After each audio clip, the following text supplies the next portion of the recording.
अस्सलाम वालेकुम नाज़रीन, उम्मीद है आप खैरियत से होंगे। इस व्लॉग में मैं 3 इश्यूज़ पर बात करूंगा। नंबर 1, कि आखिर मियां नवाज शरीफ वज़ीर आज़म क्यों ना बन पाए, और दूसरा, इमरान खान को दी जाने वाली सज़ाएँ ख़त्म करने की तजवीज़ ज़ेर गौर, और तीसरी बात, शेर अफजल मरवत ने दावा किया है कि आसिफ जरदारी ने उनसे रब्ता किया है, उनको रब्ते की ज़रूरत क्यों पेश आई और इस दावे में किस हद तक सदाकत हो सकती है। तो बात को आगे बढ़ाने से पहले यही बात कि अगर आपने अभी तक चैनल सब्सक्राइब नहीं किया तो व्लॉग सुनने से पहले वो चैनल सब्सक्राइब करें और टली ऑन किया करें। और टली इसलिए भी ऑन करना अहम है कि अगला जो व्लॉग है ना वो बड़ा एक इंकशाफात से भरपूर हो सकता है। तो बात हम शुरू करते हैं, और वो इंकशाफात जो हैं वो इसी बारे में है जिससे मैं आगाज़ कर रहा हूँ मियां नवाज शरीफ के हवाले से, कि मियां नवाज शरीफ वज़ीर आज़म नहीं बने, और उसकी वजह से जो नून लीग के हलके हैं उनमें जो शहबाज शरीफ के वज़ीर आज़म बनने पर लोग खुशी के बजाय मातम कर रहे हैं, और जो मियां नवाज शरीफ के चाहने वाले हैं वो इस चीज़ पे परेशान हैं। उन्होंने क्या क्या ख्वाब देखे थे कि मियां ने चौथी दफ़ा वज़ीर आज़म बनवाएंगे, लेकिन मियां साहब नहीं बन पाए, बल्कि उन्होंने जो है ना अपने भाई को आगे कर दिया कि एल है जो। तो ये ऐसा क्यों हुआ? तो नाज़रीन, सूरत हाल इतनी सादा नहीं है जितनी बयान की जा रही है, बल्कि हमारे एक दोस्त अमार मसूद ने, आज मैं उनका कॉलम पढ़ रहा था तो उन्होंने लिखा कि बातें होती थी कि नून से शीन निकालने की, लेकिन इधर तो नून ही निकाल दी गई है। यानी कि मतलब यह है कि नवाज शरीफ को इस साइड पे कर दिया गया है और शीन जो है शीन ही रह गई है। तो ऐसा क्यों हुआ? जो ओवरऑल वजारत आला के मामला कैसे तय पाए, वजारत उज़्मा के मामला कैसे तय पाए, और फिर यह है कि क्या वजारत उज़्मा का अभी फ़ैसला हुआ या पहले हो चुका था, उसके पस पर्दा क्या मुहरक़ात थे, क्या इशूज़ ज़ेर गौर हैं। इसके हवाले से मैं आपको तफसील में बताऊंगा, लेकिन मैं अगले व्लॉग में बताऊंगा, और अभी मुझे क्यों रुकना पड़ रहा है ये भी मैं आपको अगले व्लॉग में बताऊंगा कि अभी मैं तफसीलात, मेरे पास तफसीलात मौजूद हैं, लेकिन बावजूद मैं इसमें उनको शेयर नहीं कर पा रहा आपसे। लेकिन यह है कि सूरत हाल मैं आपको ये बता सकता हूँ कि सूरत हाल इतनी सादा नहीं है जितनी हम समझ रहे हैं या जितनी लोग समझ रहे हैं। और जो इसके हवाले से जो नेक्स्ट व्लॉग का आप इंतज़ार करें। बाकी आपके नॉलेज में है कि जो मौलाना फजलुर रहमान है वो भी इस चीज़ पे सरापा एहतजाज हैं कि वो कह रहे हैं कि धांधली हुई है, और उन्होंने कहा जी कि मैंने तो किसी गवर्नमेंट का हिस्सा नहीं बनना, बल्कि नून लीग जो है वो भी साढ़े नाल ही आ जाए नहीं क्या उत्थे अपोजिशन ने बिनने ले लैदा बह के गप्पा शप्पा लाएंगे। लेकिन ये है कि शहबाज शरीफ जो हैं वो तो नहीं जाएंगे, जो नून लीग है वो इधर ही बैठेगी। अब जो दूसरी तरफ जमात इस्लामी ने जो पीटीआई को एक शॉक दिया है, क्योंकि पीटीआई जो है वो भी एक तरफ मुतहदा मजलिस वहदतुल मुस्लिमीन, ये मुझे नाम इनका अक्सर भूल जाता है MWM वालों का, ये मैं इसलिए पहले कह रहा हूँ कि अगर दोबारा भूला तो मैं MWM ही कह दूँगा। तो एक तरफ उनके साथ वो अलाइंस करने जा रहे हैं, और दूसरी तरफ वो जमात इस्लामी के साथ केपी में कर रहे हैं। जमात इस्लामी कह रहे हैं कि सानू अद्धा ना लो पूरा लो, यानी कि अगर ये नहीं है कि साइयाँ कितले तो बधाइयाँ कितले, ये ना हो कि आप जो MWM के साथ भी फिर रहे हैं और हमारे साथ भी, ये नहीं चलेगा। तो अब यह है कि उन्होंने कहा जी कि अगर हम आपको सिर्फ खैबर पख्तूनख्वा तक मतलूब हैं तो हमें आपकी ज़रूरत नहीं है, आप कोई और पार्टनर तलाश करें। तो बाकी ये अभी मौमा बना हुआ है कि जो वो सीटों की बात कर रहे हैं कि उन्होंने रिज़र्व सीटें लेने के लिए MWM के साथ अलाइंस कर रहे हैं कि ताकि अपने बंदे जो हैं उधर पार्क करें उनको। ऐसा मुमकिन होता नज़र नहीं आ रहा, क्योंकि इलेक्शन कमीशन के जो रूल्स हैं वो इस चीज़ की अलाउ नहीं करते। जो ख़वातीन की नशस्तें थीं उनके हवाले से जो जमा कराने की डेट थी वो मेरे ख्याल 22 दिसंबर को ऑलरेडी गुजर चुकी है। तो लिहाजा ये मुमकिन नहीं है कि वो अगर किसी पार्टी के साथ जाएं तो उनको कोई फ़ायदा हो। तो क्या पता अल्टीमेटली यही हो जाए कि वो कहें कि हमने MWM के साथ भी नहीं जाना। लेकिन एक और जो है, एक और सूरत हाल भी इमर्ज हो सकती है, जो कि मैं आपको अपना अंदाज़ा बता रहा हूँ। आपने सुना होगा कि काफ़ी ये चीज़ें आ रही हैं कि कई ऐसे जो आज़ाद अरकान हैं जो पहले ही किसी जगह पे अपनी ज़ुबान दे चुके हैं, किसी ने अपना हाथ दे दिया हुआ है, किसी ने जो है उधर कोई अपना बयान रिकॉर्ड करा दिया हुआ है कि हमें एक दफ़ा जीतने दें, लेकिन बाद में जिधर आप कहेंगे हम उधर चले जाएंगे। मतलब ये है कि उन्होंने कोई चौधरी रियासत को कोई इस तरह की यकीन दहानी कराई है। तो एक ज़रा केस सिनेरियो को सोचें कि, और ये ऐसे मौके पे कि जब नून लीग वाले भी कह रहे हैं कि उनके पास को 25 से 30 ऐसे लोग हैं आज़ाद अरकान से जो कि उनके साथ मिलने जा रहे हैं। तो ये इम्कानात क्या बनते नज़र आ रहे हैं। एक सूरत ये भी हो सकती है कि जब अगर ये इत्तेहाद बरकरार रहता है MWM के साथ और ये उसको एज अ शेल्टर पार्टी इस्तेमाल करते हैं कि अपने बंदे जो हैं उनको उधर जाके तो बंद कर दें, तो कई लोग इस तरह का एहतजाज कर लेंगे। कोई एक सेक्टेरियन ग्राउंड्स पे कर सकते हैं जी कि हमें ये जो है, अगर हमारी खान के लिए जान हाज़िर है लेकिन हमने MWM के साथ नहीं जाना, लिहाजा हम जो है ना किसी और पार्टी में जा रहे हैं। तो ये इस तरह के कुछ सरप्राइजेज़ आ सकते हैं। आप देखें, वक्त बताएगा कि आ सकते हैं या नहीं आते, लेकिन ये एक इम्कान मौजूद है। दूसरी सूरत यह है कि अगर PTI सिर्फ ये सारा काम इसलिए कर रही है कि उन्होंने कोई रिज़र्व सीट्स लेनी है, तो ये बज़ाहिर उनको रिज़र्व सीट नज़र नहीं आ रही कि जिन लोगों ने 22 तक अपनी फ़हरिस्तें जमा नहीं कराई थी, 22 दिसंबर तक, उसके बाद उनके पास कोई गुंजाइश नहीं है।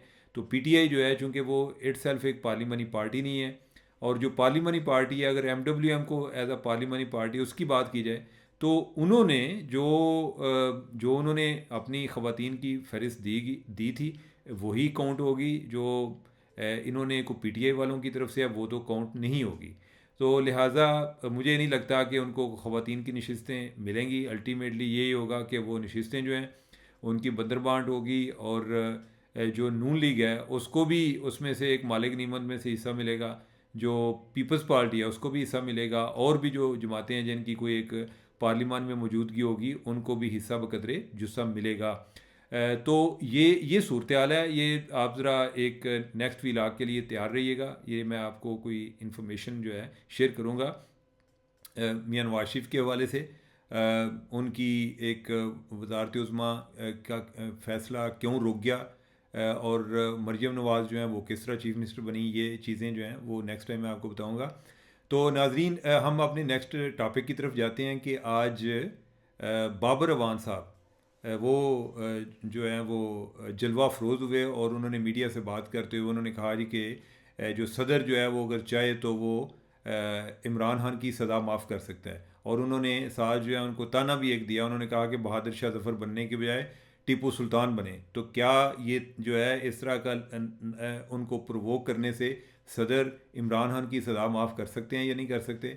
इससे पहले हम जो है चीज़ें और भी चेक कर लेते हैं। मसलन कि जो सदर रफ़ीक तारड़ थे, उन्होंने जब 1999 में मियां नवाज शरीफ को जब मार्शल लगा था, तो उसके बाद उनको जो सज़ाएँ हुई थी वो सज़ा माफ़ की थी किसने? सदर रफ़ीक तारड़ ने।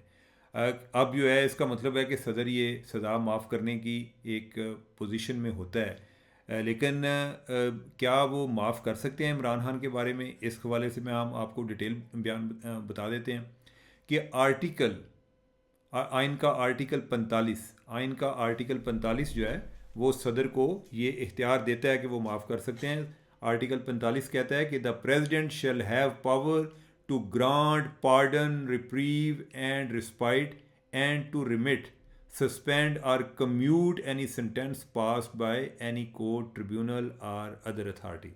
कि सज़ा में कमी भी कर सकता है, सज़ा जो है माफ़ भी कर सकता है। क्या? कैद, यानी कि कैद ख़त्म कर सकता है। एक चीज़ इधर वाज़े होनी चाहिए कि सज़ा यानी कि उनका कन्विक्ट होना वो सदर ख़त्म नहीं कर सकता। सदर ये ख़त्म कर सकता है कि उनकी जेल ख़त्म कर सकता है। जो उनकी कन्विक्शन है वो बज़रिया अदालत वो ख़त्म होगी। अब यह है कि ये आर्टिकल रखने की क्या ज़रूरत पेश आई थी जी कि कोई बंदा है, कोई ऐसी कोई एक एमरजेंसी कंडीशन बन जाती है या कोई भी, तो उसमें उसको बजाय जेल में रखने के आप उसको वो कन्विक्ट रहे, सज़ा याफ्ता रहे, लेकिन वो जेल में ना रहे। तो आप उसकी जो है ना कैद को ख़त्म कर सकते हैं, यानी कि दूसरे अल्फाज में कैद में ख़त्म कर सकते हैं, कैद में तखफीफ कर सकते हैं, लेकिन सज़ा ख़त्म नहीं कर सकते। ठीक है, तो लिहाजा एक तो ये चीज़ तय हो गई कि सदर के पास ये इख्तियार मौजूद है। अच्छा, लेकिन इसमें एक कैच है, ये सिर्फ एक आर्टिकल नहीं पढ़ना। ये ज़हन में रखिएगा कि बाज़ लोगों ने अपनी अपनी मर्ज़ी के आर्टिकल पकाए हुए हैं, इस तरह से चीज़ें नहीं चलती, आपको उनको मिलाकर पढ़ना पड़ता है। आगे क्या है? आर्टिकल जो 47 है, बल्कि जो आर्टिकल 48 है वो कहता है कि in the exercise of his functions the president shall act in accordance with the advice of the cabinet और द प्राइम मिनिस्टर। ठीक है, कि जो फंक्शन है सदर के, यानी कि सदर के फंक्शन में सज़ा जो है कैद ख़त्म करना शामिल है, लेकिन इन फंक्शंस को परफॉर्म करने के लिए वो एडवाइस का पाबंद है। एडवाइस किसकी होगी? जो कैबिनेट की होगी। अब ये है कि आर द प्राइम मिनिस्टर, ये जब ये आइन की ये शेक मौजूद है जो है, इस वक्त प्राइम मिनिस्टर जो है उसको अलहदा बी एज अ एंटिटी तस्वर किया जाता था। अब यह है कि एक अल-मुस्तफ़ा एपिक्स केस है सुप्रीम कोर्ट का, जिसके मुताबिक कैबिनेट को डिफ़ाइन किया गया है, यानी कि उसमें जो फेडरल गवर्नमेंट है, वो जो कैबिनेट है, यानी कि जो फेडरल गवर्नमेंट है, वो उसका मतलब है कैबिनेट, के कैबिनेट से उसकी मंजूरी चाहिए होती है कि प्राइम मिनिस्टर जो है वो अकेले फ़ैसला नहीं कर सकता। तो अब ये है कि ये बात दुरुस्त है कि सदर को सज़ा ख़त्म करने का इख्तियार, उसके कैद ख़त्म करने का इख्तियार है, सज़ा ख़त्म करने का नहीं। कैद ख़त्म कर सकते हैं, लेकिन वो पाबंद है प्राइम मिनिस्टर और कैबिनेट की एडवाइस के। तो क्या जो अभी मौजूदा हुकूमत है या जो आने वाली हुकूमत है, क्या वो जो आरिफ अलवी साहब हैं उनसे ये रिक्वेस्ट करेगी कि आप सज़ा ख़त्म करें? जहाँ तक आने वाली गवर्नमेंट का ताल्लुक है, मुझे लग रहा है कि उससे पहले सदर साहब ने वैसे ही चले जाना है, क्योंकि अभी जो इलेक्शन भी होने हैं, सदर के इलेक्शन होने हैं, सदर साहब जो है उनकी मुद्दत पूरी हो चुकी है, तो इलेक्शन भी होने हैं, तो ऐन मुमकिन है कि उससे पहले भी हो सकते हैं। लेकिन आप ये समझें कि जैसे आप हम जो है ना एक महीना दे लेते हैं जी कि महीने तक सदर के इलेक्शन होने हैं, तो मौजूदा गवर्नमेंट हम जो है जो केयर टेकर गवर्नमेंट है ये करेगी, ऐसा बज़ाहिर नज़र नहीं आता, अनलेस के कोई डील हो जाए। और दूसरा, क्या जो आने वाली हुकूमत है, शहबाज शरीफ की हुकूमत है, वो ऐसा करेगी? ऐसा मुमकिन नज़र नहीं आता। सिर्फ एक ही सूरत रह सकती है कि जो पीटीआई वाले हैं वो कोई अपनी गवर्नमेंट बना लें और उनका प्राइम मिनिस्टर जो है वो कैबिनेट से मंजूरी लेके प्राइम मिनिस्टर को प्रेसिडेंट को एडवाइस कर दे जी कि आप सज़ा ख़त्म कर दें। तो ऐसा नज़र नहीं आता। लिहाजा जो बाबर अवान की आरिफ अलवी साहब को एक मुतालबा है कि ये ख़त्म करें। हो सकता है कि इससे इमरान खान खुश हो जाएं कि बाबर अवान ने जो बात की है, अब देखते हैं कि आरिफ अलवी ने क्या किया होगा। लेकिन ये चांस भी मौजूद हैं कि आरिफ अलवी साहब तक ये बात ऑलरेडी पहुँचाई गई हो कि आप कुछ करें। और वैसे आपको पता है कि जब इस तरह का मामला होता है, पीटीआई वाले भी मेरिट नहीं देखते। वो अगर प्रेसिडेंट कहेगा नहीं यार मैं तो इस तरह कर नहीं सकता, आइन तो पढ़ें, तो उन्होंने कहना है नहीं कि तू करना नहीं चाहता। तो आप देखें कि होता क्या है, यानी कि अलबत्ता जो आपको अगर इन एक लाइन में आंसर चाहिए तो वो ये है कि सदर अपने आप ये काम नहीं कर सकता, उसको कैबिनेट की और प्राइम मिनिस्टर की एडवाइस की ज़रूरत होती है। तो आगे हम तीसरी की तरफ बढ़ें जी। शेर अफजल मरवत साहब ने दावा किया, उन्होंने कहा जी कि मन्नू जरदारी साहब ने फ़ोन किया है और उन्होंने कहा कि जनाब कम खिंच के रखो, आपके जो मामला हैं लीगल आप उनको निपटाएं और आपकी जो सीटें हैं, यानी कि मतलब ये है कि जो सीटें दूसरी पार्टियां भी जीत गई हैं, यानी कि ख़ास तौर पे नून लीग, वो भी आपकी हैं, तो आप उनको जीतें, तो हम कोई हमारी तरफ से कोई प्रॉब्लम नहीं होगा। तो अब यानी कि अब ये वैसे बड़ी हैरानगी वाली बात है कि जो शेर अफजल मरवत हैं उनके मुकाबले में जो अनवर सैफुल हैं वो भी कंटेस्ट कर रहे थे। अब जो अनवर सैफुल हैं वो सेंट्रल एग्जीक्यूटिव कमेटी जो पाकिस्तान पीपल्स पार्टी की है उसके भी हिस्सा हैं, और वो एक उनको अपनी जो एक पीपल्स पार्टी की लीडरशिप है उसमें एक नुमाया मुकाम भी हासिल है, ख़ास तौर पे खैबर पख्तूनख्वा के हवाले से। तो क्या जो अनवर सैफुल हैं उनसे रब्ता करने की बजाय प्रेसिडेंट जरदारी जो हैं, साबिक़ प्रेसिडेंट जरदारी, वो क्या जो शेर अफजल मरवत है उससे रब्ता करेंगे? ये बात ना मानने में आती है, और दूसरा ये है कि ना पीपल्स पार्टी मान रही है। और इस हवाले से जो फैसल करीम कुंडी हैं, जो उन्होंने एक पीपल्स पार्टी के रहनुमा हैं, उन्होंने एक तरदीद भी जारी किया। उन्होंने कहा जी कि शेर अफजल जो है ये थिएटर का आदमी है, ये इतना कुछ संजीदा आदमी नहीं कि जिससे जरदारी साहब रब्ता करें, और कोई थोड़े लोग हैं अगर किसी से रब्ता करना होगा तो ऐसी कोई बात नहीं है। तो लिहाजा ये बात मानने में आती भी नहीं है, यानी कि ये एक दावे से ज़्यादा इसमें कोई मुझे हकीकत नज़र नहीं आती। तो नेक्स्ट वीलाग के लिए तैयार रहिएगा। मुझे दें इजाज़त। अल्लाह हाफ़िज़।